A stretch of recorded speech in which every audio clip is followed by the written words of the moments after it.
Natanggap na ng Department of Social Welfare and Development Region 6 ang mobile kitchen mula sa Central Office na makatutulong tuwing may kalamidad sa nasabing lugar. Yan ang balitang pambansa ni Marian Grace Ereñeta ng Radyo Pilipinas Iloilo.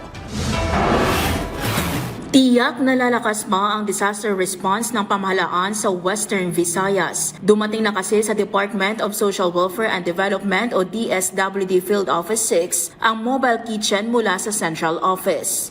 Sa tulong ng mobile kitchen, mabibigyan ng mainit at masustansyang pagkain ang mga internally displaced person na apektado ng kalamidad at sakuna at nananatili sa mga evacuation center. At para mas maraming kababayan natin ang maserbisyuhan, iikot ang mobile kitchen sa rehiyon base sa pangangailangan at hiling ng mga ahensya ng pamahalaan. First, if there is a disaster response operations. Second, if there is directives from the DSWD secretary.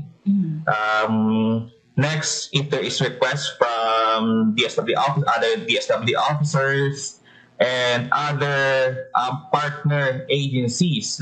Isa sa makikinabang dito ay mga bakwit mula sa pag-aalburuto ng Bulkang Kanlaon. Pagmamalaki ng kagawaran, moderno ang mga kagamitan na makikita sa mobile kitchen gaya ng generator, freezer, tabletop oven, 4 heavy-duty single-burner gas stoves at 200-liter stainless steel water tank. Ang mobile kitchen ay isa lamang sa mga hakbang ng pamahalaan para mabilis at epektibong maipaabot ang agarang tulong sa mga nangangailangan alinsunod na rin sa direktiba ni Pangulong Ferdinand Marcos Jr.